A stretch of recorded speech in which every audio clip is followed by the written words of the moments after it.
imwe hari Nsengiyumva Samuel wambaye nimero 2 hakaza Ndimana Eric wambaye nimero 24 hakaza Musa Omar wambaye nimero 15 hakaza Nshuti Nziza Didier na nimero 23 hakaza Murdo Victor na nimero 18 hakaza Nduwimana Frank wambaye nimero 7 hakaza Nishimwe Blaise na nimero 11 hakaza Mohamed Bobo Kamara na nimero 9 hakaza Rutonesha Esbon wambaye nimero 30 ndetse hakaza na Karenzo Alex wambaye nimero 14 kwa ekipe ya Rayonsports rero mwizamu yitwa Hadi Mendiaye no munyasenegal ambaye nimero 42 hanyuma gato cyane kurandwe buryo yitwa Mborenga Fitina na nimero 13 hanyuma kandi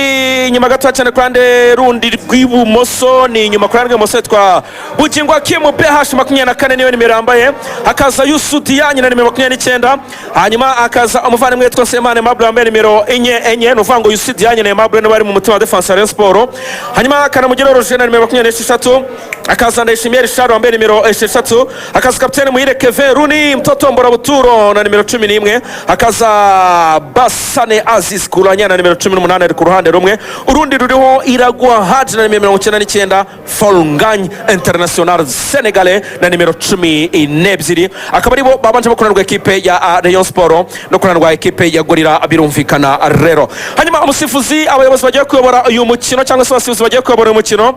hagati mu kibuga ugiye kuyobora umukino akaba ari mwenyewe Ngabonziza Jean Paul hanyuma abasifuzi bagiye kumufasha umusifuzi wa mbere y'igitambaro yitwa Mugabe Eric n'umusifuzi mpuzamahanga hanyuma umusifuzi wa kabiri y'igitambaro yitwa Ntirenganya Eli hanyuma umusifuzi wa kane yitwa Bigabo Frank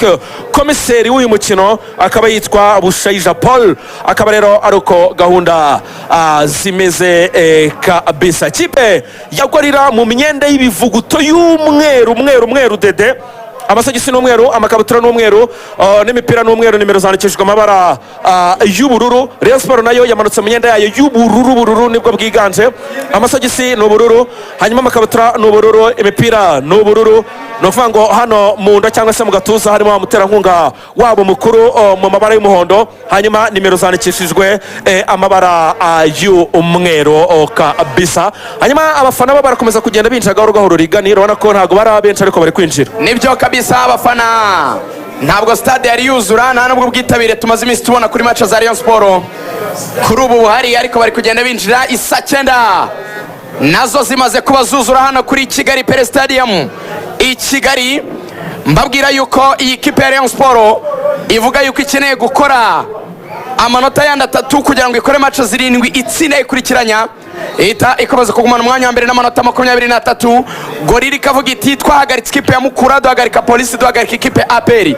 muri bande mwe mudahagarikwa Rayonsports cyane ko 2023 twanabatsinze tubabuza amahirwe yo kwegukana igikombe cya championnat murayibuka match abaye ibitego 3 kuri kimwe sessions za Rayonsports zibanze cyane kubijyanye no gutsinda ku mipira y'imiterekano cyane ko Gorilla ikunze gukora ibyitwa ama low block ubundi gakora ama counter attack Gorilla nayo ikaba yizeye kuza gupressinga Rayonsports ariko inanyuzamo ikora urukuta rukomeye cyane inyuma nuko biteye mbahikaze neza cyane hano kuri Kigali Pele Stadium banyarwandakazi batura Rwanda ndetse n'abari mu ntara ya gatandatu abari muri diaspora icyumweru cyiza mumeze neza natwe Kigali tumeze neza nge ndetse na Rugangura iyi ni Radio Rwanda yadutumye kugira ngo tubagezeho match komeye cyane ihuza ikipe ya Rayonsports ya mbere ndetse n'ikipe ya Gorilla ya kabiri muri championnat bakunze gupfa amabara bambara ibara ry'umweru ndetse n'ubururu Rayonsports uyu munsi yakiriye n'iryambaye ese ni nayo itwara amanota 3 cyangwa Gorilla ivuga iti nanjye nkwiye kuba ndyambara iraza kugaragaza yuko ikwiye kuba ariyo yatwara amanota 3 ikaze Rugangura muri iyi match iza kuryohera ijisho imaze no gutangira kabisa match yamaze gutangira iminota imaze gushira ari umwe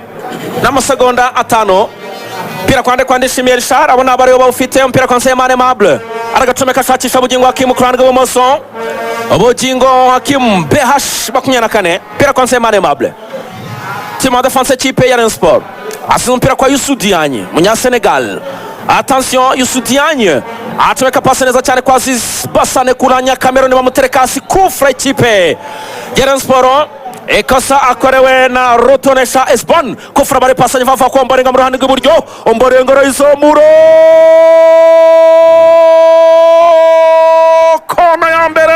ikipe ya Rayonsports Ho! kona mbere ya Rayon Sport umupira wasunitse mu mpande